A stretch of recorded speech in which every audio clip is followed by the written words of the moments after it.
Please do not hate on episode 28. Good morning, Pottervision listeners. It's me, Tom Lawrenson. I've just got a little request. Can you do me a favour? Please, if you're enjoying the podcast, can you leave us a review? Specifically on Apple Podcasts. If you can go to the app or however you access it and leave us a 5-star review. You don't even have to give us a long review. Just say something like, it's good. But leave us 5 stars. It would really help us if you're enjoying it. I'd love that. Anyway, if you want to support us, go to patreon.com/Pottervision. We'd love that even more. Listen to me begging, yammering on. Here's episode 28. Pottervision, Pottervision, Pottervision.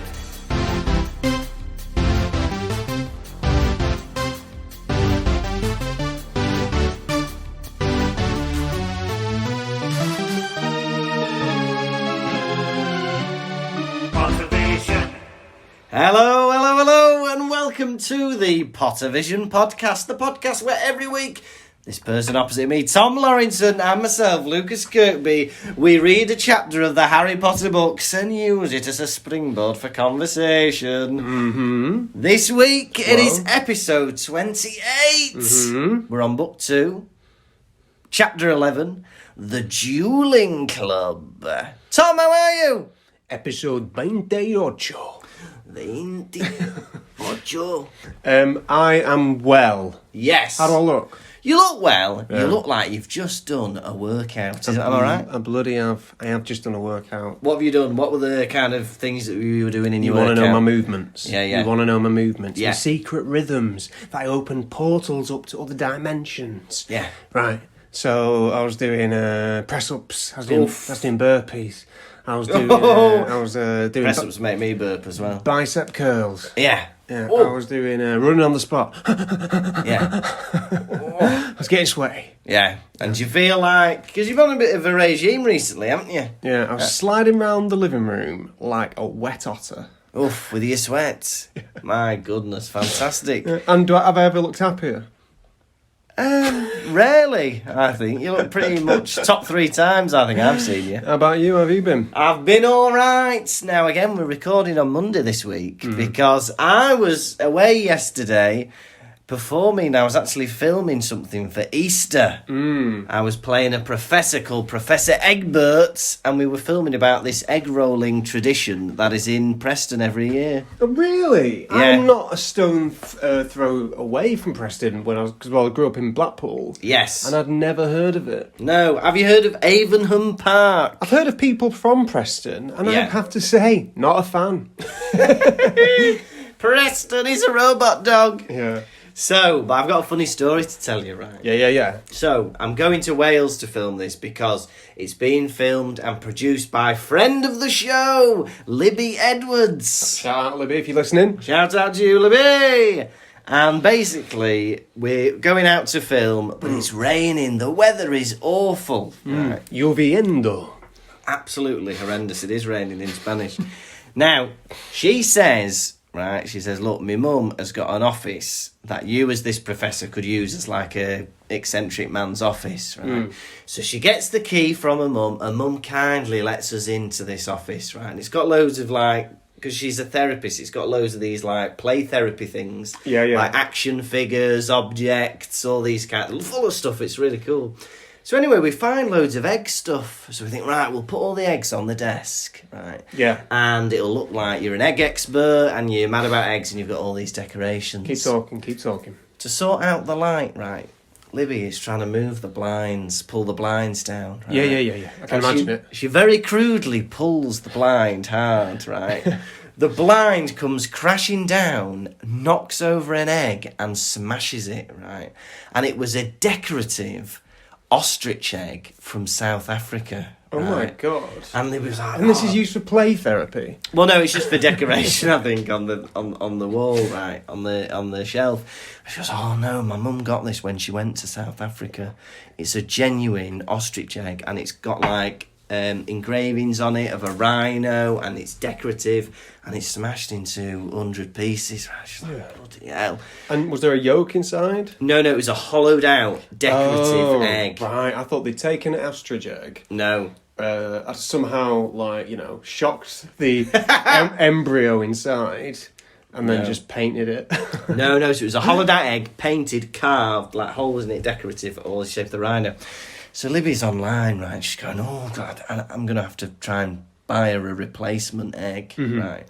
So she looks for ages, 10, 15 minutes looking through, and eventually she finds the exact one for £60. Yeah. Right? And she buys it, she orders it. €60. Exactly. Well, libros. And Bucks. No, libros is pounds, isn't it? No, it's bucks. Oh, no, I don't know. Anyway, so she orders it and she thinks, right, I'm going to have to ring my mum to tell her, I've smashed your egg, but don't worry, I've bought you a replacement. Right, so she's really shitting herself ringing her mum. Yeah. Right? So she rings her mum answers, she goes, Mum, I'm really sorry, I've smashed your decorative South African egg, but don't worry, I've bought you a new one. Yeah, Mum goes. And her mum goes, oh, don't worry, the builders broke the original a couple of years ago. That's a replacement. Oh my God. So it wasn't. So that was already a replacement. I bet the person selling that egg on eBay is like, oh, again. Them lot. How many Fabergé eggs do they need? But yeah, what a lovely end to that story. The idea that she was getting a replacement for the replacement. That's beautiful. Thank you very much. Thank you very much. Any updates in your life, Tom? I'm noticing we're in a different building. I know you're slow like that. It took him a while to realise. But moved house. Whoa! Me and my girlfriend have moved house. Now we live in the house. Went from flat to house. Yeah? Brilliant. Instead of, flat, Yes. wide. Yeah. More of a girthy habitat. We're talking an extra bedroom, Fantastic. dining room, bathroom. We didn't have one of them before. Lovely.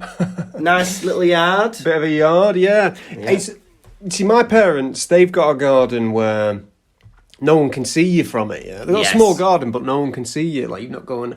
But this is the first time I've lived where, like, if I'm in my garden, someone could see me. So I've been a bit shy about going out there. Yeah. Yeah, I feel a bit vulnerable. I know. You know, I always go outside into my garden naked, don't you? You do. I've seen it many a time. Yeah. But I must say, because normally when we look out of your window in your flats, we see a man weeing into a bit of a car park. A corner, or we see youths drinking, or, general... And I have just been distracted by a lovely squirrel on your wall. Mm-hmm. So, what a lovely change. I think it's gone into a bush now. Oh, I saw that squirrel today, actually. Very good. And it warmed my heart. Yeah. And I mean that. It's like being Snow White when you see a squirrel. Yeah. Attracting nature to your new home. I lay down in the garden and I let all the woodland animals run over me. And it is heaven. Yeah. Feeling a squirrel with its claw scratching at your, I don't know, your pupil. Guys, if you ever want that Disney experience, just lie yourself down in a forest, start whistling, and those creatures will soon come flocking to stand on you. Believe me. Have you got something for me?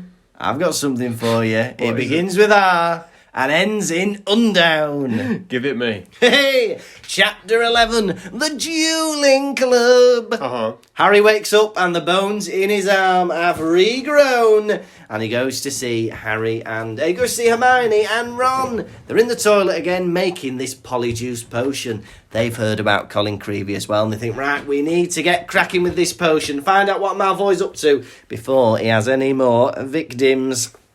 Next thing you know, there's a poster on the wall, Duelling Club. Yeah. They go to a duelling club, and it's being led by Lockhart and Snape. But before that, I forgot about this bit. They need a couple of ingredients for the polyjuice potion. So during potions lesson, Harry sets off a firework. He lobs it into Goyle's cauldron, sets it off, and while that's being distracting, Hermione goes into Snape's personal cupboard and steals a few supplies. Yeah. Anyway, the duelling club is being done by Lockhart and Snape.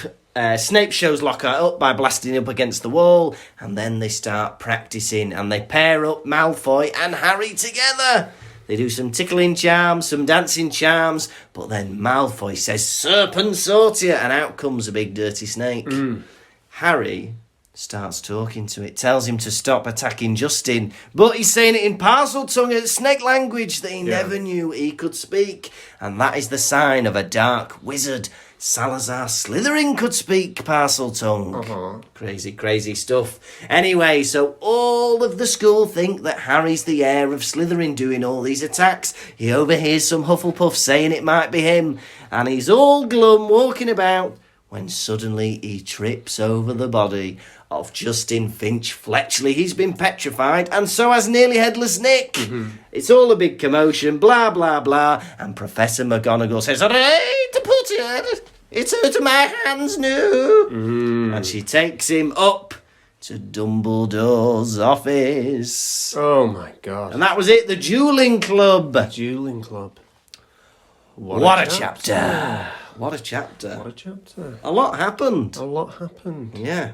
We were weaving back and forth. Goodness. Things happening. Yeah. A lot of themes. It felt like an episode of a show, of a TV show, this. Like EastEnders, where you've got about 5 different things going on at once. Really juicy. Now, so we start off. Harry wakes up in his hospital bed, doesn't he? Oh! Yeah. And Madame whatever says, you can go. Yes. And he's like, where are my mates? Yeah. Yeah. He's like, why aren't they waiting for me here? Yeah. They're not that interested, pal. I mean, Yeah. You're at school still. You're free to just come up to your bedroom when you're, like, when you're done. People expect so much attention when they are injured. If somebody's got a broken bone or a cast or crutches, they expect the world to gather round them and ask them if they're all right, help them up the stairs. I'm guilty of that, but I never return the favour. Like, No. if someone's, like, you could have told me you'd broken your neck and you could be wearing some neck brace, like Avid Merrion from Bo Selector. I think I'd forget after, like, the first, 5 minutes. But that's the thing. All you should expect is, how did you do that? Oh, I'm sorry to hear that. Hope you get well soon. That's the end of it from every person. You can't be expecting Ron and Hermione to be turning up at the crack of dawn by his bedside. He's not in, like, mortal danger. He just broke his arm. He might not have got discharged that morning. Yeah. She might have gone, do you know what, another day. Yeah. Because your arm's still a bit too stiff. Yeah. And he needs his rest. How annoying would it be if you were recovering and every morning you woke up to people sat next to you? You're like, oh, let me rest. But instead, he jumps up out of bed, doesn't he? Yes. Jumps out of bed and he goes, right, I know what I'll do. Yeah. And he runs into the girls' toilets. It's the first place I'd go after an injury. As soon as my hand was back working, I'd be straight to the girls' toilets like Harry. Reaching under the cubicles, trying to grab a leg. Splashing water around. Well, so he goes into the girls' toilets, right? Yeah. And he, makes himself known. He says,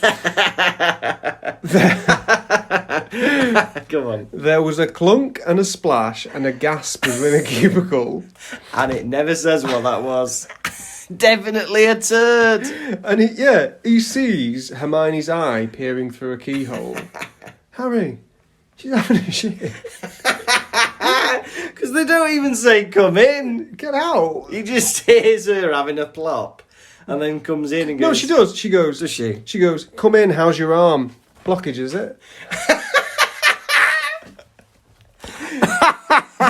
Is your good arm better yet? Oh my goodness. Need a bit of plunging. They said, what kind of cubicle has got a keyhole? Yeah. Do you understand what I'm saying to you? Yeah, I do. It's mental, isn't it? Locking yourself in with a key. Yeah. That's mad, isn't it? And not leaving the key in so no one could see through. Yeah. Imagine really needing a poo or a wee, but then you've left your keys at home. I can't get in the toilets. I have to call a locksmith. Absolutely ridiculous. Yeah, ridiculous. They're They're doing this thing, aren't they? They're brewing this polyjuice They're brewing potion. the polyjuice potion. Right.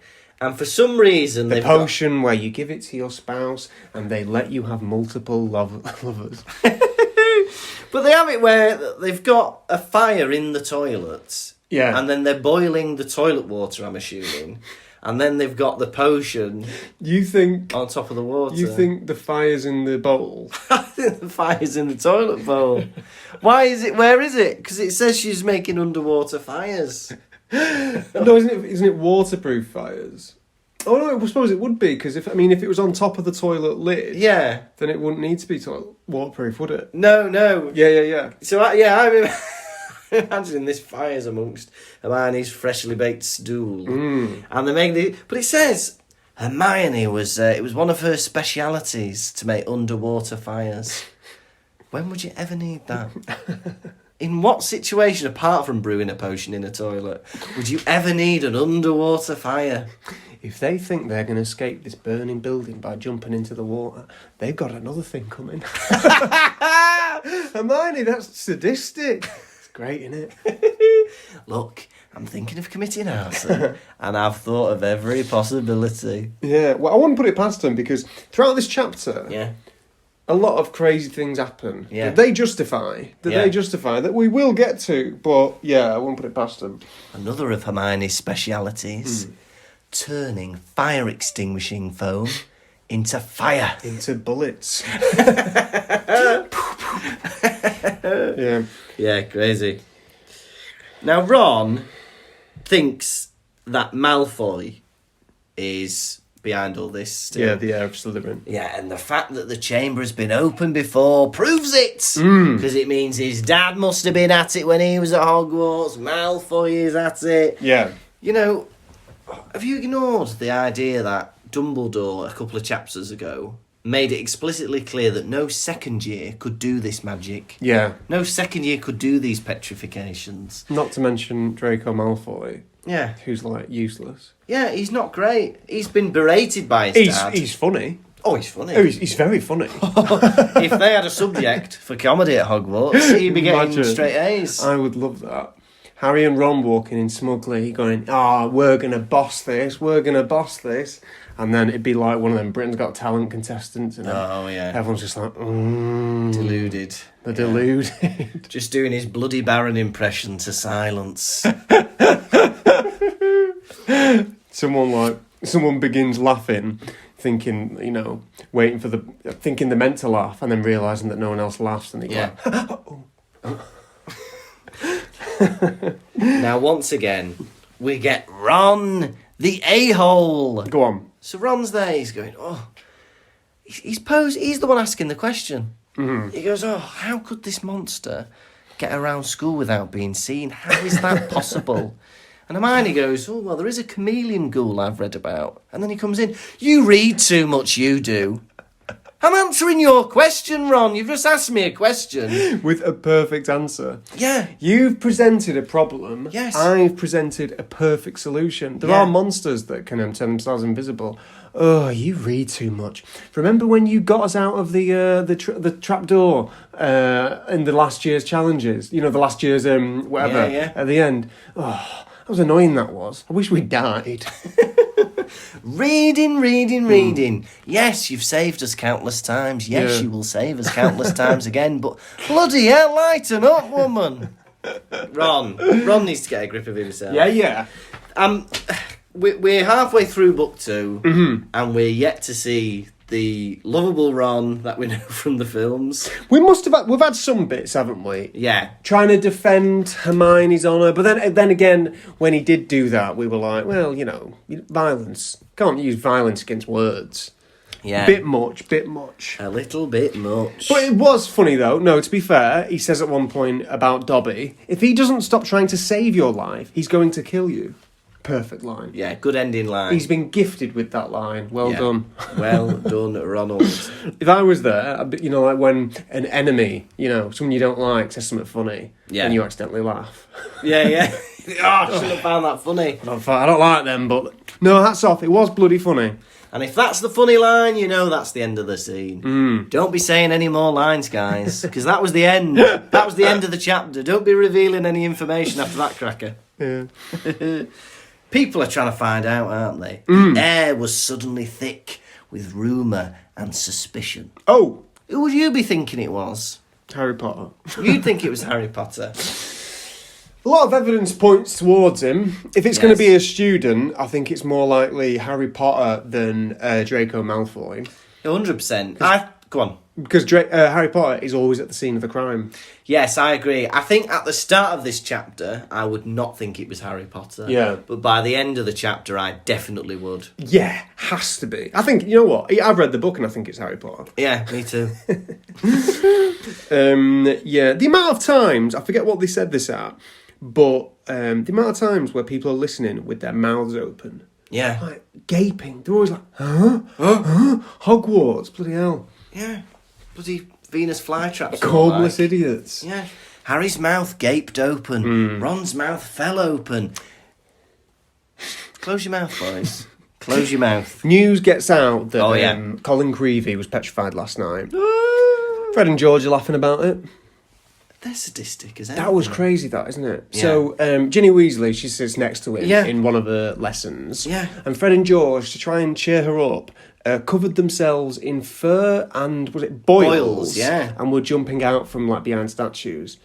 Boys, what are you doing? Yeah. Not funny. No. A boy is almost dead, Yeah. and for some reason you're mutilating yourselves.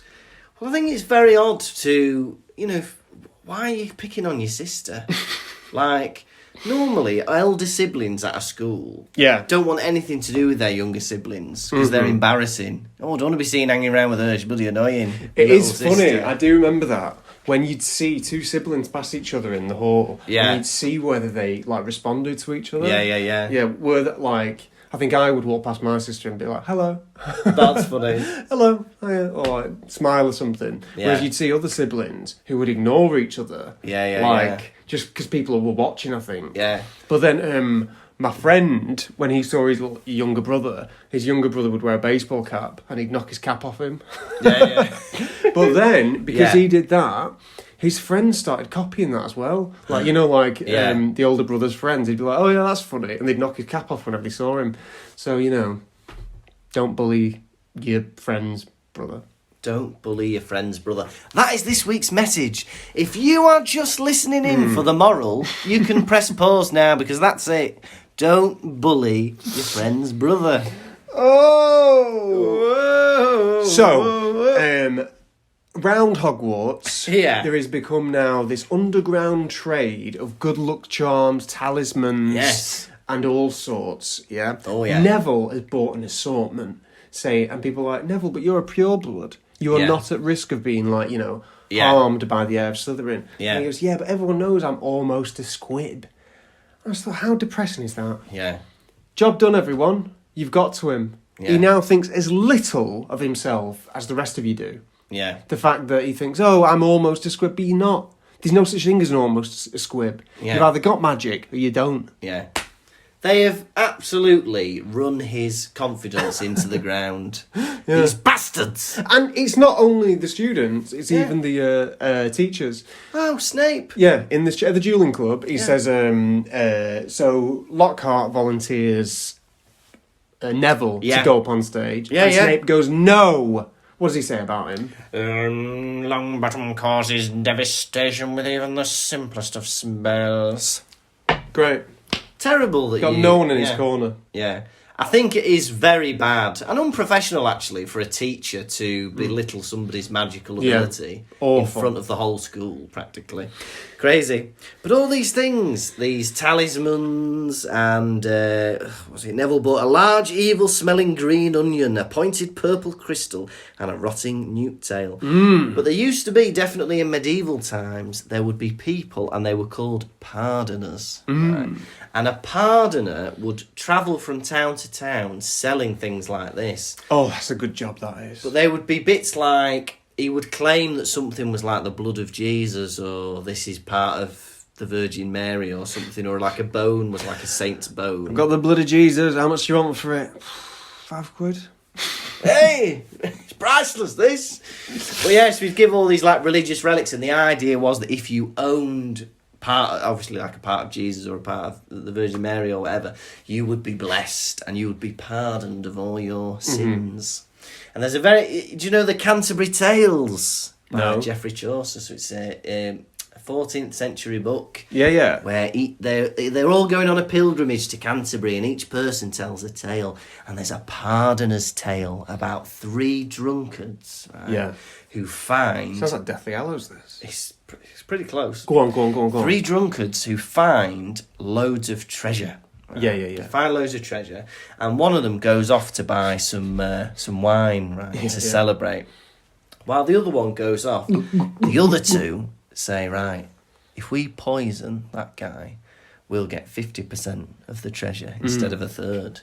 But at the same time, they decide to kill him. They say, if we kill him, we'll get 50% of the treasure. And the other guy, when he goes to the shop, he doesn't just buy the wine, he buys poison. Right. And thinks, if I poison both of them, Get 100% of the treasure. I'll get 100% of the treasure.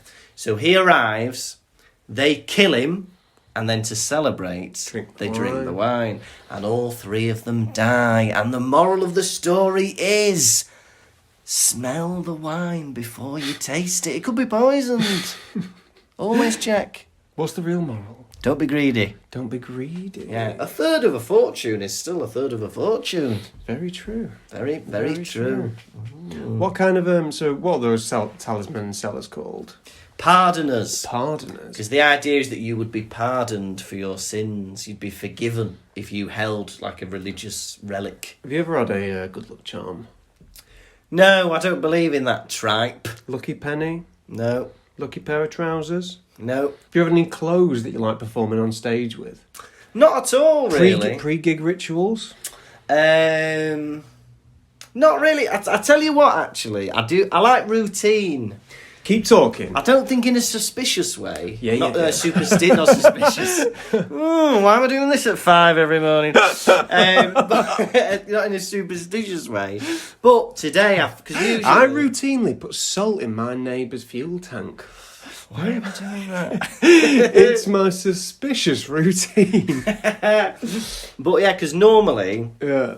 I would pop to McDonald's on the way to this and buy a drink. A drink for me, a drink for thee, a cup of coffee and a mug of tea. Oh, that was beautiful. Thank you. I'd like that tattooed across my chest. I will do it. I wouldn't know how, but I'd do it. But yeah, and today, obviously, you've moved house. There isn't a McDonald's nearby. You didn't check that, did you? Do you know where the one is? Go on.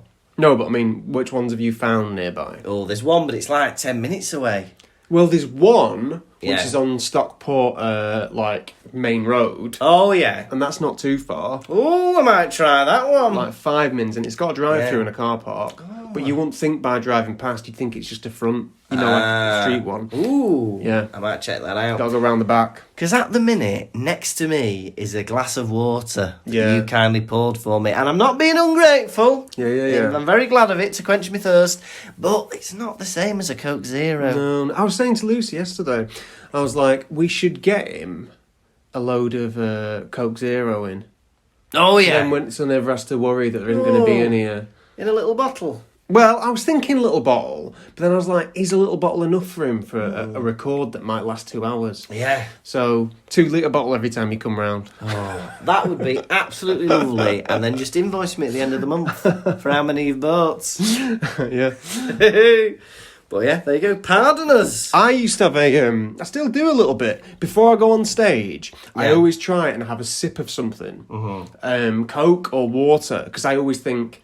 I need, I don't want a dry mouth when I say my first words. Yes. But it doesn't make a difference. No. If it's like, because I always have some liquid in my mouth as I'm walking towards the stage that I swallow. Yeah. And sometimes you get a delayed intro, don't you? Yeah. Your next act, very good act, friend of mine, and then they go off on a tangent and you're like, oh! Yeah. Full start, yeah. And so then I'm doing these sips, and I'm holding, Coke in my mouth for a minute. Yeah. And just swallow, start again. Yeah.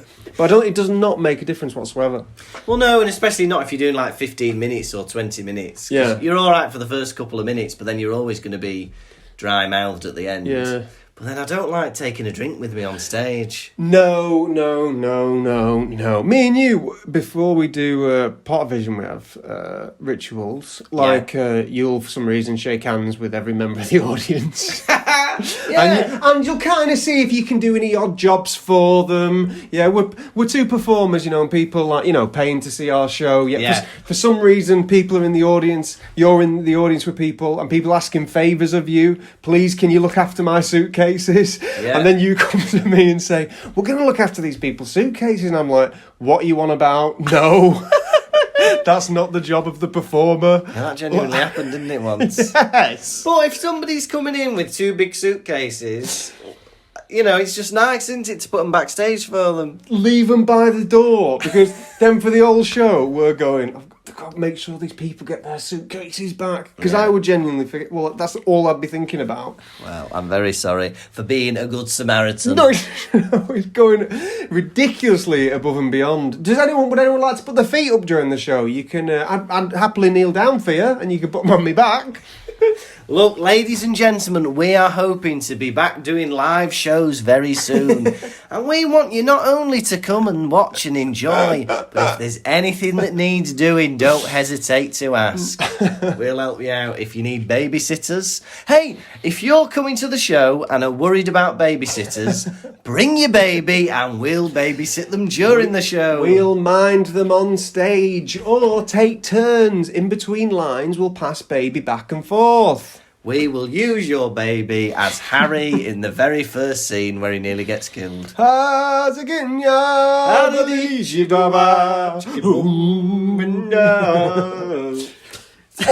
Simba. So, What? 2 weeks later, right? Yeah. McGonagall is... Hang on. What? What? Is it 2 weeks later, or is it the second week in December? What's happening with McGonagall? She's collecting names of students Who want to stay over Christmas. over Christmas. Why is that her job? She's like the deputy head. It should be like admin staff doing that. That should be a job for Filch. Yeah. A few weeks ago, we said that why have we got him cleaning up mud? Yeah. When an elf could be doing that, or Yeah. magic could be doing that. Yeah. He should definitely be collecting names. Yeah. Or maybe they don't want him talking to the kids. Keep him away. But yeah, and I love the fact that there's been no communication with parents whatsoever. Yeah, it should be the parents' thing. Is your child staying up? Not the kid to decide. Yeah, sign the form. I never agreed to that. He said he's what? Yeah. Well, this is the thing. Harry, Ron, and Hermione all decide to stay home stay at Hogwarts at Christmas, right? Yeah. What are their families thinking? We haven't seen you since September, Hermione, love. Why aren't you coming home at Christmas? Kids get carried away with doing things. When I was a teenager, in year 8, year 9, my mum was going on holiday. My parents were going on holiday for 2 weeks. Give me the option to go. I still didn't want to go. Yeah. But they said you can't stay at the house. Yeah. So my friend at school, he said you can stay at my house with my family. And I was like, are you sure? Your mum said that's okay. And he goes, she did, yeah. It's fine. So not long before my mum was going away, my family were going away, it became very apparent that this boy had not told his mother at all. Oh, wow. Yeah. And then so this woman called my mum up going, you can't expect him to stay here. I don't know why you're putting him upon me. That it was my mum. And my mum was like, I didn't know. I thought, Yeah. this was all okay. And then, but in the end, I did stay at this boy's house. Over Christmas? Not Christmas, just a normal holiday. Bloody hell. Yeah. How odd. It is very odd. Yeah, you just get carried away, and that's what they're staying behind to catch Malfoy. But I'm imagining, Because they get wind that Malfoy is staying over Christmas. Yeah. And then they go, oh, we've got to do it now. We've got to get this polyjuice potion going, and quick. It's very odd. I think Ron's parents have been like, Ron, why are you not coming back home for Christmas? Is it because we went on holiday last year? Yeah. Is it revenge? Are you annoyed at us, Ron? No, I just want to get boom slang skin. Can I have boom slang skin for Christmas? No. Then I'm not coming home. If you haven't wrapped me up a bicorn horn, I don't want it. If it's another Weasley jumper instead of lace wing flies, then bar bloody humbug, I'm staying at school. Oh, that tattooed on me as well.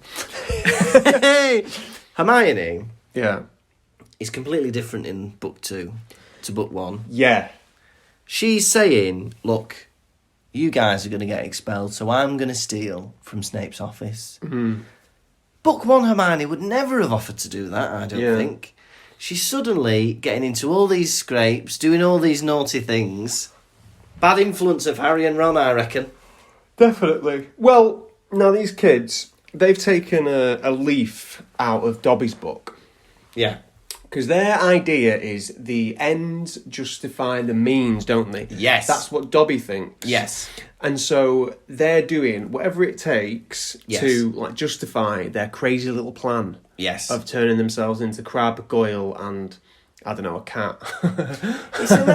It's one of those things where that is actually a good mindset to have, because often if you have goals and you have dreams and you want to get things done, often it's the worries about what could go wrong, what if this happens, when actually if you're determined enough, you can do it. Yeah. Hey, there's another moral, double moral in today's episode. But these guys are going crazy, I think. It's the way they're going about it. So they need a distraction, don't they? Oh, yeah. And their distraction, right, is to disfigure a classroom full of people. That is up there with... Yes. So Dobby, he knocked Harry off a broom or something? Yeah. Broke his arm. And these kids have exploded a cauldron full of whatever it is onto a classroom full of people. So Harry, he throws a firework into the swelling potion, doesn't he? Showering the entire class in it, right? That, to me, is an act of terrorism, right? It is, yeah. Because it doesn't matter if these things can be reversed, people are still going to experience trauma. Yes. Right, Goyle's eyes were the size of dinner plates. Yeah. And Malfoy's nose growing as well. That is terrifying. It is completely terrifying. But can I just say... Go on. Thank goodness the Weasleys turned that car around to get those fireworks, because they have been absolutely pivotal to about 4 plot points so far in this book. I think this is about the 4th time they've come up. What were the other ones? They flew a salamander around the room. I think there was another point as well, but I think there's going to be more filibuster fireworks later on as well. And it's mad that the Weasley parents, they're like, I forgot our fireworks. Right, let's go back and get them. No, thing is about fireworks, you don't take them to school. Yeah. That's the crazy little thing about fireworks. Yeah. It's only going to cause devastation. And bloody hell, thank God it landed in a cauldron. Yeah. Because if he'd missed and it just exploded in, like, Crab's face... in his eye. In his eyes, he'd have been blind. But, right, so the room is going crazy. Everyone's running round, disfigured, and Harry was trying not to laugh. Right? Oh, yeah. Mate, like, and you're wondering why people don't like you. Yeah. And he's like, I think Snape might think it's me. Yeah. Well, maybe it is, mate, because you're the only one in the room not disfigured. Yeah. He arranged his face to be puzzled. What? How are you arranging your face? I'm imagining him doing it bit by bit. Eyebrows first. Furrow the eyebrows. Squint the eyes a bit. Frown. Twitch your nose. Bite bottom lip. No. Too sexy. Bite top lip.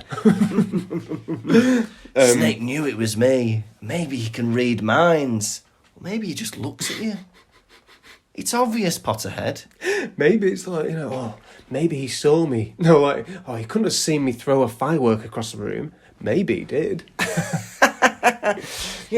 He couldn't have put 2 and 2 together, the fact that the only people in the school that own filibuster fireworks are my friend's brothers. Who aren't in the class. Yeah. So it's either their brother, Ron, or you, dipshit. It couldn't be that Snape noticed the rocket-shaped lump under my cloak as I walked in. Or the matches in my hand. See an advertisement for Duelling Club. Club. Learn how to duel. Yeah. If there's anything that a child should be taught, it's how to duel. Exactly. Turn someone's legs to jelly. Yeah. Make someone laugh a lot. You're never going to know when you need it. Yeah. And then, so they turn up to the Duelling Club. Yes. And they see that the 2 tutors are Professor Snape and being led by Professor Lockhart. Yes. And one of them Ron says, wouldn't it be good if they finished each other off? Excuse me? Do you know what? On their own, isolated, these comments from Ron could be seen as a joke. But for me, there are far too many death threats, mentions of death, wishes for death for me to feel comfortable listening to. Yeah. He says one a chapter about somebody either falling off a broom to their death, killing each other. Bloody hell, Ron! Ron, what are you saying, man? Saying. Now, Yes. Lockhart's starting off, isn't he? Yeah. I've got your Professor Snape here. He's going to help me, but don't Yeah. worry, you'll get him back in one piece. Yeah. Snape is baring his teeth. As Lockhart's describing these rules, I'm thinking, can we get another rule, please? No biting. No biting, no pinching, no kicking, no punching. I want to know, why is Lockhart putting himself in these situations? Because we know, by the end of the book, that he's not as unaware of himself as we think, right? Surely he knows that Snape is going to show him up on this dueling. I think he No, but he just definitely thinks that Snape is such a lesser wizard than he. Because he Really? believes his own fame, and he must think, well, if Snape's a teacher, he must not be that good at dueling, mustn't he? Those who can't duel teach potions. Teach potions. Let's spell today. Yeah. Now, so Snape goes up on stage. Yeah. We've got Snape and Lockhart staring at each other. Yeah. They're going to do a little quick duel to show everyone, right? Yeah. Snape, Expelliarmus, he screams. Is this the first Expelliarmus we've ever had? I think so. So this is where Harry Potter learns his favourite spell. Yeah. Expelliarmus. Yeah. I love this because I think the thrill of seeing two teachers go at it would be absolutely fascinating as a kid. I loved that in high school where you found out some teachers didn't like other ones. Oh, yeah. Oh, that was good. Where you mentioned their names and they roll their eyes or something. Yeah. Or like, you know, English teachers don't really get on with PE teachers or whatever. Yeah, it's just brilliant. And because I remember there used to be things at school where, I don't know, on like Red Nose Day or something, there'd be a teachers' football match. Yeah. Where the teachers would play against the sixth formers or something like that, or the teachers would play against each other. It was a thrill just to see the teachers like getting competitive and getting annoyed and stuff. It'd be fascinating. Because I think as a kid you don't realise that teachers are human beings. No. My sister's a teacher, and I think kids have asked her before. There's like a little sofa in the classroom, and they've said to her, "Is that your bed?" I think you live there. Yeah, you live in the classroom. The thrill of seeing your teacher in public. Hey, it's Mrs. Jones. You can't believe it, rubbing your eyes. In Asda. Is this witchcraft? Just doing a normal thing like shopping. They'd let you out. Like serving a sentence in school. Everyone's put into pairs. Well, hang on. Oh, wow. So they have that duel, and Lockhart flies against a wall, hitting brick wall, and falls into a lump on the floor. Yeah. Hermione goes, "Do you think he's all right?" Ron and Harry say in unison, "Who cares? Who cares? Yeah. That man, he could be dead." Honestly, the lack of empathy from these two boys is... You cannot like someone and still feel sorry for them when they get hurt. Yeah. You don't have to... And as well, Lockhart is a nightmare. He's a Billy Big Balls, he boasts, he whatever's. But why do you hate him? He's just an idiot. You know, you can't be glad when he hurts himself. He's just like a big head. Yeah. Like, he just doesn't have that much self-awareness. Yeah. He's not mean. Good. Yeah. Good. I'm glad he's broken his spine. You know when David Brent in The Office loses his job? That man has got so little self-awareness. I was like, good, take that. Take that. Yeah. And then, so they're deciding the pairs, aren't they? Oh, yeah. And so Ron and Harry turn to each other, start smiling. Yeah. They start slow dancing. Finally, me and my best friend are going to get to do it together. And Snape goes, "No.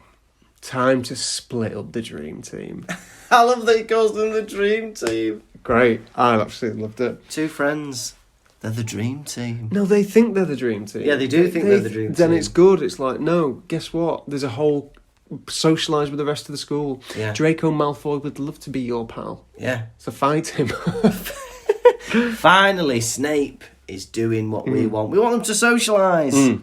Now, Hermione is put with Millicent Bulstrode, right? Yeah. And even Harry's inner monologue is bitchy.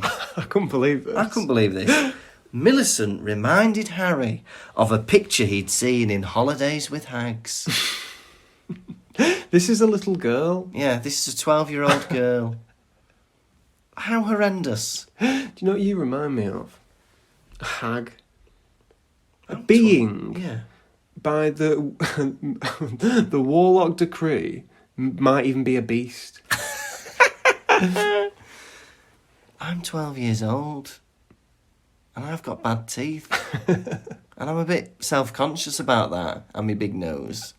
Do you mind Harry's in the monologue? If Snape is reading Harry's mind, he's completely right to treat him like crap. Because he's like, you stuck-up, pretentious little twerp. Yes. Why are you commenting on everyone's appearance constantly in your own head? Yeah.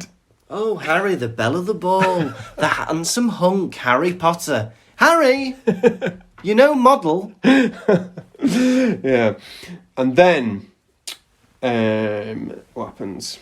Well, Malfoy and Harry, they go, right, we want you to do your spells now. Don't hurt each other, just do your spells. Right, and the way they're described sounds like they're doing things that they shouldn't, right? But these spells seem like fun. Yeah. You know, Malfoy does a spell on Harry, he starts dancing with his legs. Yeah. Harry does a spell on Malfoy, it's like being tickled. Yeah. And they shout at them, they go, Finite incantatum! Not that. Not that. No. Disarm only to disarm. We said that, didn't we? No. And also, Lockhart, Snape just used a disarming spell on you and nearly broke your back against the wall. I've just tickled him. How is that worse than what's just happened to you? That was absolutely crazy. Oh, don't stop! Stop it! He's making him dance! This needs to stop. So then they go, right, up again, another round, please. Before that, Go on. Millicent Bulstrode's got Hermione in a headlock. How did that happen? Why is that not being stopped? Oh, it's all right for the mud wrestling to continue, but hey! No tickling! No tickling! No tickling! No tickling. I mean, Harry, Hermione's broken her neck. Is this tickling club? No, it's dueling club. Well done, Millicent. That's a good duel. Knocking someone's face in. So they stand them up, right? Yeah. And they go, right, you two again. Yeah. You can have a little. I don't know what this second bout is, but Snape and Lockhart give them both a new little spell each. Yeah. Lockhart's spell doesn't really work in his demonstration. He drops his wand and he runs off. Snape whispers into Draco Malfoy's ear. Yeah. He gives him his little snake spell, and he goes, say this, and a snake will jump out of your wand. Yeah. Say this, Draco. Crucio. Imagine. And then, so Draco does. Yeah. Snape jumps out, and Harry looks at it, and Snape immediately goes, I guess I'll get rid of this then, Potter. I'll get rid of this, don't worry. So Snape, you've basically just gone, make a snake. I'll look great. Yeah. Hasn't he? But then Lockhart, unfortunately, goes, I'll take care of this. Yeah. Provokes the snake even more. Yes. Throws up into the air, and it starts going for Bixley Wexhart Jr., whatever he's called. Exactly, Bixley Wexhart Jr., yeah. That's it. What's he called, that little name? Justin Finch Fletchley. But I prefer Bexy Wixley Heartface. What did you say? I don't know. Yeah, and then so Harry runs at the snake and goes, leave him! Yeah. And then, already grinning before he's looked up at Justin Wexhart Flinchley. Yeah. He's already grinning, going, I'm going to get some praise for this. Yeah. But Justin is not grinning, because it looks like Harry is, setting this snake on him. Forget Parseltongue. Uh-huh. Forget Parseltongue. It's gone. If someone is being threatened by a snake, and you run across the room, and in English shout, leave him! And the snake obeys you, that's weird anyway. That is weird anyway. I think it's less weird that he speaks Parseltongue, because if that snake adheres to Harry's English commands that he's obviously trained him in, I think that's even more sinister. You think it's even weird, everyone looking around the room going, that snake speaks English? Yeah, I think It is weird. And then it responds to Harry. Harry runs over. You're from Burma, aren't you? Is it nice there? Do you miss your family? Yes, it's nice. I wanted to ask you, now you speak Spanish, don't you? Sí, un poquito. Oh, and you speak English, don't you? Sí, mucho. Do you speak any other languages? No. Good.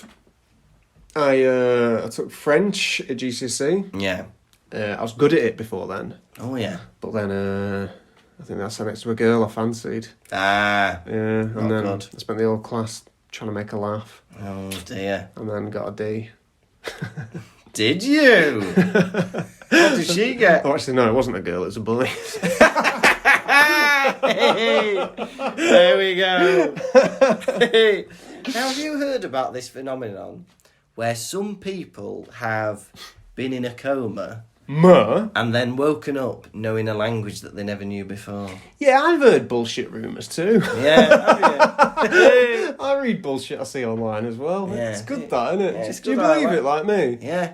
Do you know what? As well, did you know that Paul McCartney is dead? And Oh, the moon yeah. landing was fake. Yeah, it's good that, isn't it? It's good that. And Britney Spears was behind 9/11. Ya la la la la la la. While singing Kylie Minogue. Now, Justin Finch Yes. Fletchley, right? Yes. I don't know if listeners, can you remember this boy from the film, listeners? Yeah. Look, I'm asking the listeners. if you remember Stevie Laxley Ellen from the films, This boy, what's he called? Stevie Laxley Ellen. No, the boy. Justin Finch Fletchley. He is in the film, Right. but only in that bit where the snake. No, and he introduces him. What are you playing at? Yeah, that's it. But he's in before that because he introduces himself. Does he? Yeah, earlier on. And then they have him again. Yeah. That is the weirdest looking boy. He looks like a young Jay Leno. He's got the biggest diamond shaped head that that you've ever seen in a boy. For me, he looks like a 40-year-old man playing a boy. We need to look him up, see what he looks Yeah. like now. It's like something out of a sketch show where suddenly they have to play a Hufflepuff boy. Listeners, look him up. It reminds me of... Honestly, it is eye candy. Not in the way that, like, you know, you'd be attracted to him, Yeah. but in the way that your eyes will be like, oh, I love looking at that. It's like watching, when he's in it, it's like watching a Jimmy Fallon sketch where... Is it Jimmy Fallon or Jimmy Kimmel? One of where one of the Jimmys. Where he's doing a Hogwarts sketch and playing a child. Yeah. It's like something like that. It looks like a grown man being Justin Flinch Flotchley. No. So Harry speaks Parseltongue, Yeah. and the Snape backs off a bit, right? Yeah. Whatever he says.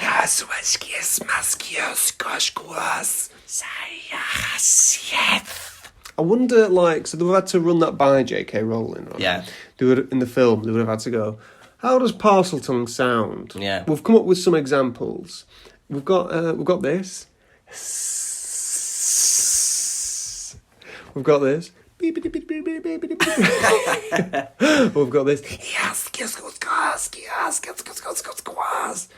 Number 3, I reckon.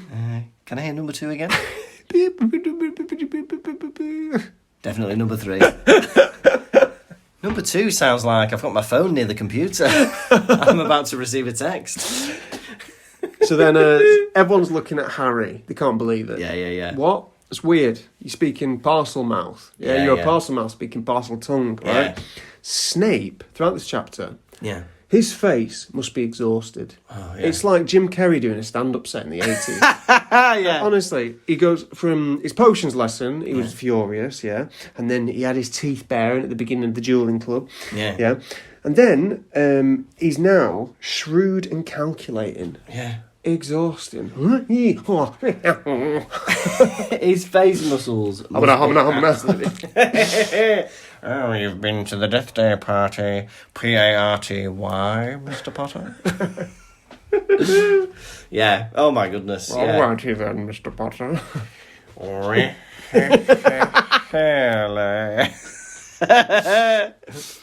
So, I had to think. Dinner with me. I can't cancel that again.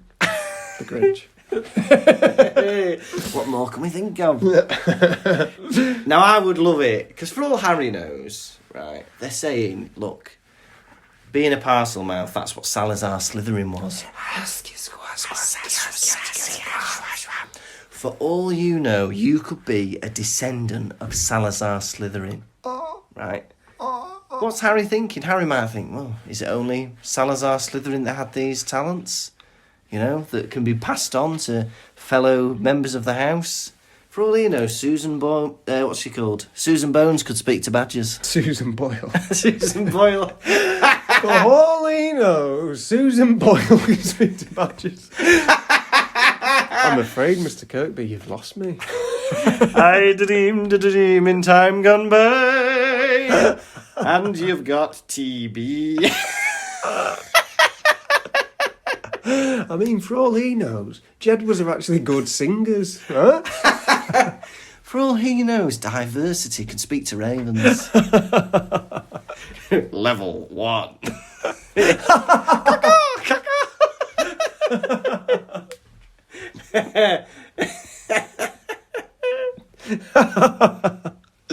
That's mental. Thank you. Yeah. Now they usher Harry off. They grab him.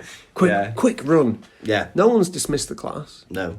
but everyone's running all of a sudden. Yeah. I don't know why. Like a little stampede. It's like Lion King. Yeah, it's weird. It's like a club, innit? the king. That's the second reference to Lion King today. I can't help it. But Ron, so they all run off, and then Ron he grabs Harry, throws him against the wall. What are you playing at? Why didn't you tell us you're a parcel mouth? Yeah. And Harry's like, what? Yeah. And he goes, you can speak to snakes. It's Yeah. like, when are you going to, accept that I've been a wizard for a year Yeah. and I don't know everything that you know?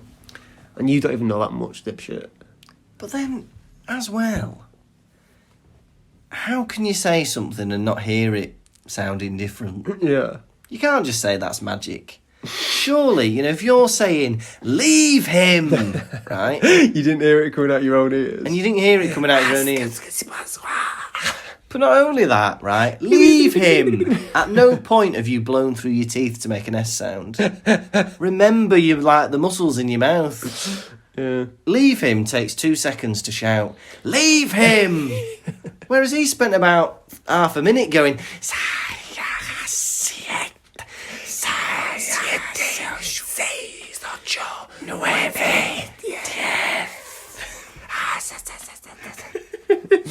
I like you very much.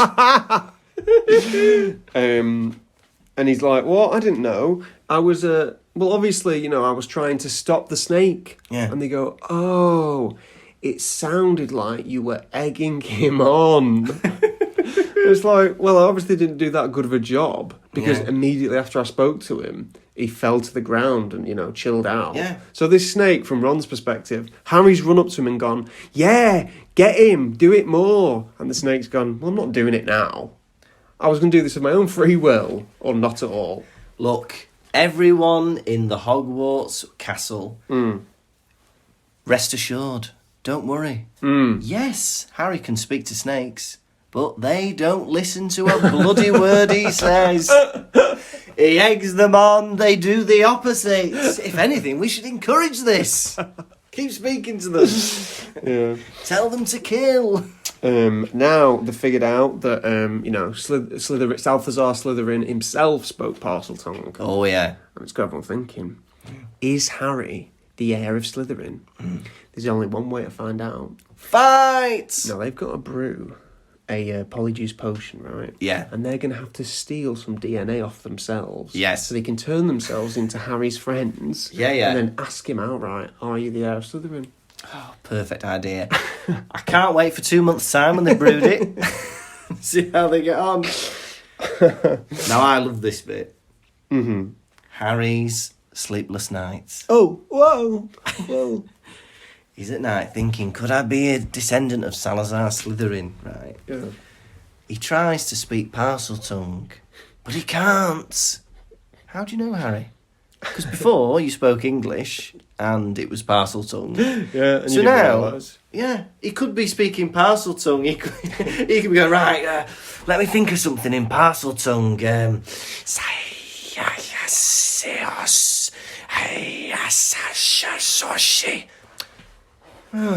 Maybe I need to be actually looking at a snake to be able to do it. No, or if what Harry says is correct, Yeah. right, and he couldn't do it. Yeah. So imagine you're sharing a bedroom with Harry, right, and it's like 1 a.m. and you see he's got his eyes open, and he just goes, "Leave him!" And then 5 seconds later, he's pummeling a pillow. Yeah.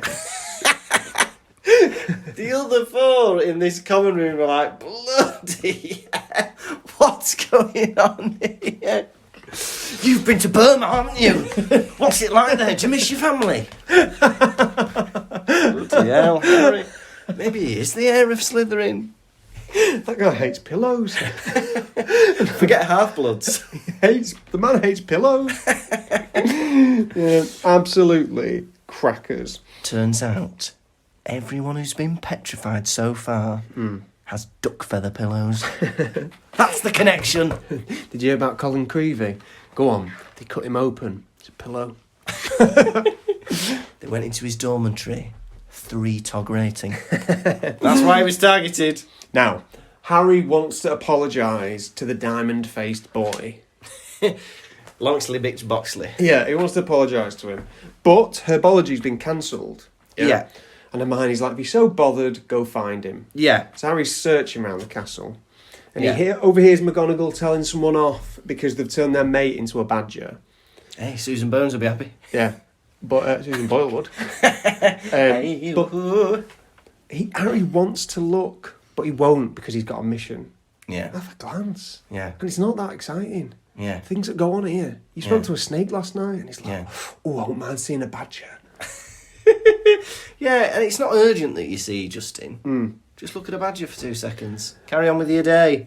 And Harry he sees a group of Hufflepuffs, Yeah. and then he spends about 5 minutes, maybe more, just listening into them talking about him. Earwigging. And my goodness, I've got to say, Yeah, go on. Ernie Macmillan's suspicions and the conclusions he's come to sound a lot more convincing than Ron's do about Malfoy. Yeah. 100%. Yeah. All these things, where Colin Creevy was taking pictures of the Quidditch match, that annoyed him. Filch got him into trouble, so he got Mrs. Norris. Justin Finch Fletchley told him that he was a mudblood. Voldemort would kill him because he's got powers, that could compete with his. Makes sense. It makes perfect sense. I mean, apart from the fact that even if you are the most powerful wizard ever, you're a baby. Are they really saying that as a 1-year-old baby, Harry could block a Avada Kedavra? And it was nothing to do with his parents? It was love. It was love, Harry. It was a pack of love hearts. You said, text me. 1-year-olds don't love anything. Be mine. Or anyone. They must. They don't. Their mummy and daddy. And Nana. And Grandad. And a rusk. Yeah, and a rusk. Bit of milk. Peppa Pig. Sleepy time. Nap. Yeah. Dougie. Hey Dougie. Hey Dougie. Yeah. Hey Dougie. Yeah. Moo and me. I Yeah. don't know. Justin Fletcher. Justin Fletchley. Hey, that's very similar. Who's Justin Fletcher? Mr. What's he called? Mr. Tibbles. He's not the lead singer from The Darkness. No. Justin Fletcher's the guy. He's like the CBeebies guy who does all the nursery rhymes and the songs. CBBC. Mr. Tumble, that's him. He's called Mr. Tumble, but his real name's Justin Fletcher. Oh, yeah. My niece and nephew have a Justin Fletcher teddy. A Mr. Tumble teddy. And it sings nursery rhymes when you press his belly. Much like the real Justin Fletcher. Now, Harry, he listens into all these Hufflepuffs slagging him off. Yeah. And I think he does very well in listening to them and not, rising to it. Yes. Because he could come in there guns blazing.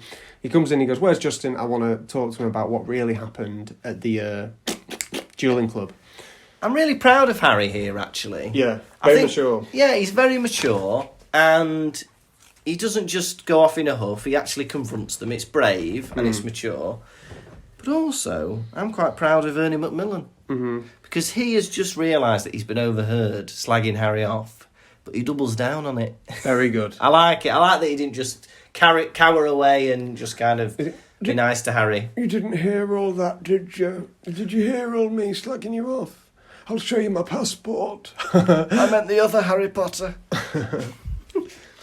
There's only one of me, pal. Yeah. And then, so he says, so they have a little argument. Yeah. You know, oh, if you hate the Dursleys so much, like you hate the Muggles you live with, if he hated them, he'd kill them. He could. Easily done. Yeah. Make it look like, I don't know, whatever. I think Harry would petrify the Dursleys if he could. And then Harry storms off. Yes. Whatever. And then the worst thing imaginable happens. He comes across Justin Fenchel. Oh, wait. There's a bit before that. Oh, what is it? He bumps into what I can only say is the worst thing imaginable. Hagrid in a balaclava. Which to me is far worse than a dead body. I know. Your face gets really cold, does it, with that big beard, does it, Hagrid? I don't think I've ever seen anybody wear a balaclava, apart from either it like robbing a bank in a film. Yeah. What about all them EDL protests you go to? Oh, They're all wearing them now. Yeah, that's right. Actually, I tell you what, I've worn a balaclava on many an occasion, doing UV puppetry. Do you know what I mean by You've never told me about this. I don't know what this is. So UV puppetry, right? Go on. UV. What you do is you dress up in all black. So you have balaclava, black suits. You've done this? Yeah. Black gloves, black socks. And it's in a theatre, and then all the lights go out, but then they put on UV lights, right? And you then have puppets that are made of, like, fluorescent colours. Right. And so all the kids can see watching is like a floating fish or a puppet, like monster or something. Right. And it's really cool. And every year we have them in the middle of the pantomime. At the start of the second act, there's like a 5-10 minute UV puppet show, which is set like wherever it is. Mm-hmm. Like if it's in a castle or something, it'll be all like spooky monsters, or if it's under the sea, it'll all be fish and stuff like that. And it's really, really cool. But I once did a whole weekend at Lightwater Valley in Yorkshire, where we did about 3 puppet shows a day, UV lights. God. But, ladies and gentlemen, let me tell you this. If you're watching a UV puppet show, don't you dare take a picture with a flashing camera. Everyone appears. Because then everybody appears, and suddenly you see somebody in a black morph suit holding up a puppet of a fish, and it completely ruins the whole thing. The other thing people do is walk in late. So they'd open the door, and then a beam of light from the foyer would come through, and suddenly you'd see everybody stood like melons. I'd find that so funny. Yeah, like somebody on your knees, like with you duck walking like with a fish. Yeah. And then a bloody big old beam of light. Yeah. Hang on, he's eating chicken nuggets while he's doing this. But yeah, fun stuff. Then he finds, doesn't he, the worst thing imaginable. Yeah, Hagrid. Go on. Wearing a balaclava. Go on. Oh, that was it. So he storms off. Yeah. And he finds Justin Fletchley's body. Yes. Next to nearly headless Nick. Black. Like, is he now like? Yeah. So it's his apparition is now not white but black. Yeah, and smoking. And he said he's lying horizontally, floating. Yeah, with his head half on. Yeah. It's a petrified ghost. Good lord, what kind of being monster is this? Yeah, really. How can you kill someone who's already dead? Peeves comes running out and going, Potter's done this, everyone come out. Potter! Potter's murdered a boy. Yeah. Come see now. Well, I don't know. Yeah. Everybody come, attack! And then Ernie runs in, and I was like, he's tripling down. Yeah. He's tripling down. Yeah. He's like face to face with how bold he is. He's face to face who he thinks is a murderer. Yes. And he goes, whatever he says, you know. He points. He goes, caught in the act! Yeah, exactly. That's not the thing you say to a murderer. This person you assume has done despicable things, has murdered children and animals alike. And you're turning up and saying, gotcha! Caught red-handed! No, Caught with his hand in the honey jar. Ernie, knock it off. Yeah, it's not the time. Yeah, fair enough. If you're catching somebody Answer a thieving. picnic. What? Sneaky, sneaky, naughty, naughty. Naughty boy. Maybe you spent too much time around Peeves. Yeah. Naughty, naughty, you've got caughty. Yeah. So McGonagall, she drags him off. Well, hang on. Go on. The two teachers designated to carry Justin Finch-Fletchley's body to the hospital wing are Professor Sinistra, who we've never heard of, from the Astronomy Tower. Sounds sinister. And Professor Flitwick. Yeah. So imagine they're carrying him up a flight of stairs. Yeah, he's at a 45-degree angle And because Profe- Flitwick's got the feet. Yeah, exactly. No, he's got the head, she's got the feet, and then she's like, Professor Sinistra's like, you're banging his head a lot. Smacking his head on each of the stairs. Oh dear. I just think there could be somebody a bit more appropriate to pick up the full However, body. sir, Yeah. does it specify in the books anywhere that Professor Flitwick is small? Yes, it does. It says he's like a few feet high and he has to stand on a pile of books in Does the it? class. Yeah, yeah. All right. He has to stand on a pile of books to teach. McGonagall gives the duty of getting Nearly Headless Nick away Yeah. to Ernie. Now Ernie's like part of the staff. Go on, Ernie. You get Nearly Headless Nick upstairs. Yeah, she conjures up a fan and just gets him to fan him up the stairs. Fan him up the stairs. It sounds really degrading, that. How's Hogwarts, Ernie? Don't ask. I've been fanning ghosts up the stairs for the last 2 weeks. And Harry pleads his innocence to Professor McGonagall. Yeah. It's not what it looks like. It wasn't me. And then she comes in too cryptic. This is out of my hands. I know that Yeah. Harry isn't going to get expelled from this. And Yeah. she knows Yeah. that Harry didn't do this. Yeah. But why is she always being so cryptic? She loves it, doesn't she? Shades of last year when she caught Harry flying about. I know. I'll Come with take me. you to see Wood. What was Wood? Something to smack him with. Exactly. Oh! And yeah, he goes up, she says sherbet lemon, and he goes up to Dumbledore's office. I'm surprised that Dumbledore's office is the only thing stopping you from getting in there is a password, which you could probably guess, Yeah. because it was 2 of the words he said at the start of the year. Yeah. Maybe he wants children to wander up there. And now I will just say a few words. Sherbet lemon. Wink. Right. How many diamond-faced boys are you giving this chapter out of 5? I really like this chapter. Mama. There was a lot going on. It feels like a long time since we were in the toilet. Yeah, me making and you. a polyjuice potion. Yeah, a lot happened. Yeah, and I feel like this. It really, we haven't mentioned this, but it feels like the story's really coming to a head, and I think it's very exciting because it feels almost like a climax when actually we've still got about 8 chapters left, Ocho. and it feels like people are getting killed every 5 minutes. I keep thinking we're like 2 chapters into this book. Yeah. And we are really ripping through it, aren't we? Yeah, I think that this was chapter 11 or something. But yeah, we've had 3 people petrified in 2 chapters. Oh. The spiders are running off again. Yeah. And he's going up to Dumbledore's office. I feel like it's all happened in one chapter. And I'm Oh. very excited to see the next chapter. I liked it, a lot going on. But I feel like I'm going to give it a very close full house, but I'm going to give it 4.5 diamond-faced boys out of 5. Now, for me, that's a very good rating. 4.5 you. diamond-faced boys. Yeah. Right. I would go to a restaurant that, was rated 4.5 diamond-faced boys.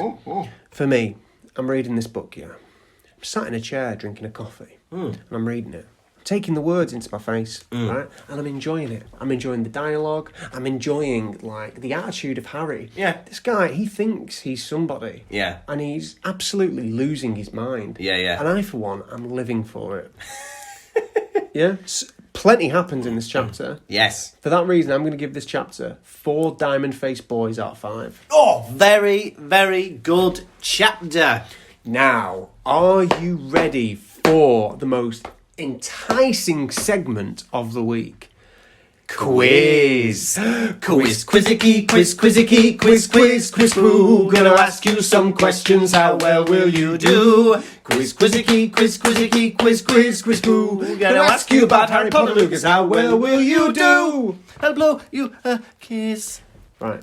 You are playing for a compliment. Oh, bloody hell. Right. All right. Question 1. What good luck charms did Neville buy? Oh, what? He And bought... You don't have to have the full descriptions. All right. But if you've got them, bonus points. Okay. He bought an onion. Mm-hmm. He bought a newt's tail. Mm-hmm.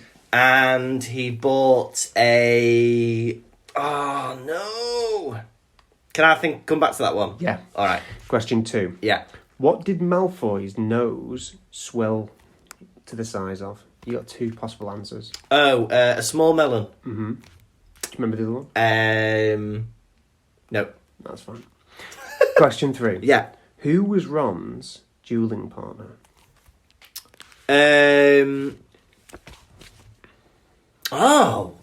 Ron and Seamus. Excellent. Yes. Question 4. What spell made Harry dance? Tarantellegra. Excellent. Question 5. Yeah. What is the password to Dumbledore's bedroom? Sherbet lemon. Okay, so we're going to go back to question 2 now.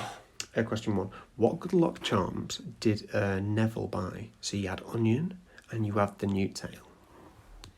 Oh, no. I'm just going to go for it. A talisman. I'm afraid you're wrong.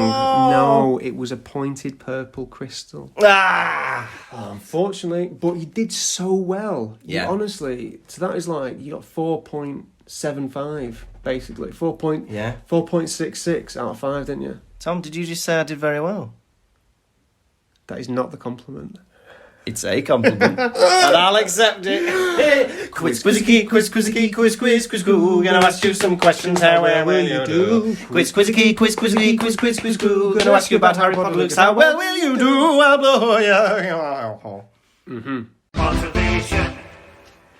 Listeners, it's time. Gather round for everybody's top 2 favourite segments. It's Hedwig's Droppings. Yippee. We're not alluding to owl poo. We're not alluding to ploppings. Plopping. We mean the messages you send in when we allude to Hedwig's Droppings. What's in her beak this week? Well, well, firstly, we've had a lovely message from visitor 7943 on the website. Visitor 7943. I don't know if that means we've actually had nearly 8,000 visitors on the website. 7943. That's maybe. exciting. But they anonymously say that the Pottervision podcast is amazing. Please keep doing it. I love that people think this is just a threat that will stop. These boys, I can hear them. They're going to quit any week now. I can feel it. Well, what listeners won't know is at the end of every recording, we press stop, we look to each other silently, and if we want to continue next week, we will nod.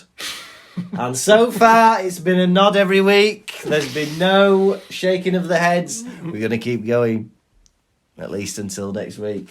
At least until next week, listeners. Thank you very much, Visitor 7943. Now, we did post a poll, not a poll, like an open-ended question on Instagram, saying if you were a wizard, where would you go on the first day after lockdown? Now, Ginge Pixel, hey up, Ginge. Go on, Ginge. He says he'd be going straight to the Leaky Cauldron for their darkest ale. Don't know if that's a wizard Guinness he's after there. Who knows? HBI Damien says he would be going to Florian Fortescue's ice cream parlour for an ice cream. Wow. I love an ice cream, do you? Yeah. Good.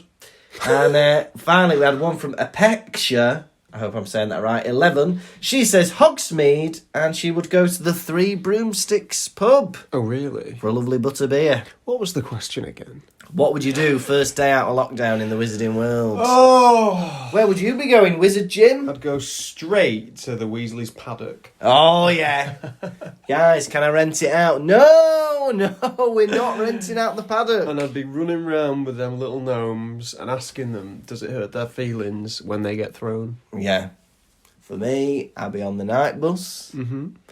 Just enjoying that bobblehead. Getting in one of them beds, rolling back and forth. I'd love it. Do you think you'd ever get any sleep on the night bus? Do you know that's Lenny Henry who plays that little bobblehead? Is it? That is fantastic that he's not a white man doing that voice. Lenny Henry show. I never watched the Lenny Henry show. My dad likes Lenny Henry. We'll get him on. Get him on! Your dad, we can't get Lenny Henry. All right, yeah. We'll get me dad on. He'll tell us some anecdotes from when he used to watch the Lenny Henry show. And we'll look forward to that. We've had another message from KCJ on Twitter. KCJ. Kevin says, if I ruled the doorbell world, because we were talking about doorbells last week, weren't we? Yes, we were, sir. He said he'd throw in at least a couple of glass smashing and psychopath kicking the door in sound effects, which I'd enjoy. I'd go the other way around and have a doorbell that when you press the doorbell, the sound is of a dog barking, and then someone going, answer the bloody door, will you? That's what you'd like. Yeah. That'd make you feel comfortable in your own home. Yeah, I reckon. Just give the person outside the illusion that we're a bit rough. Yeah, good enough. Okay, I'd like a doorbell that doesn't work. Oh, yeah. Some people, they can ring, they can try, and then I Yeah. won't answer because, to be honest, I don't really like visitors at the home. Well, Tom... I like you coming round. That's nice. But I don't really like anyone else.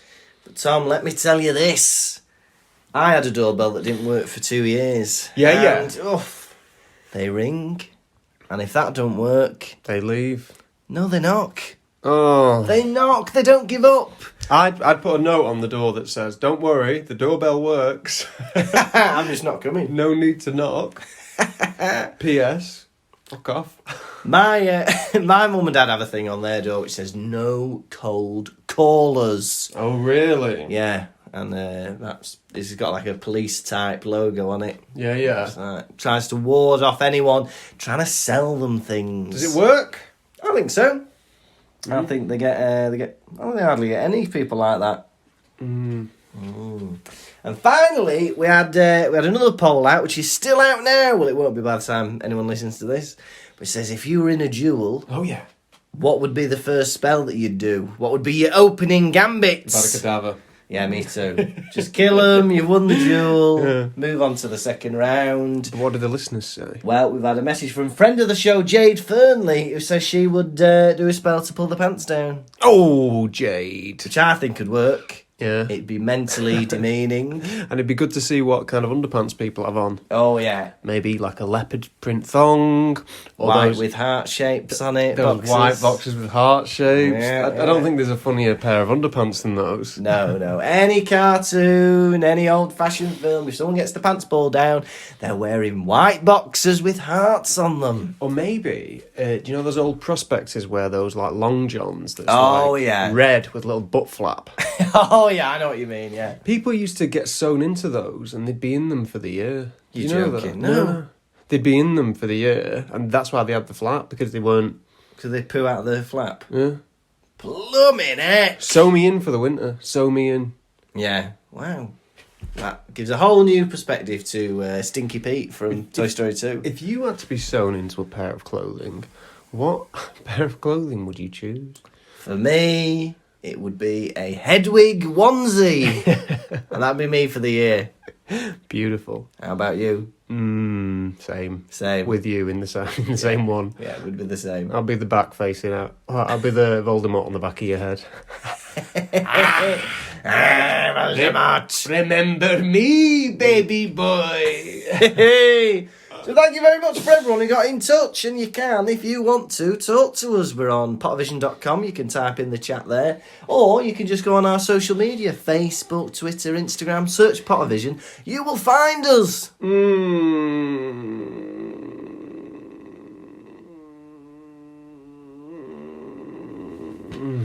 Hedwig's droppings. Pottervision.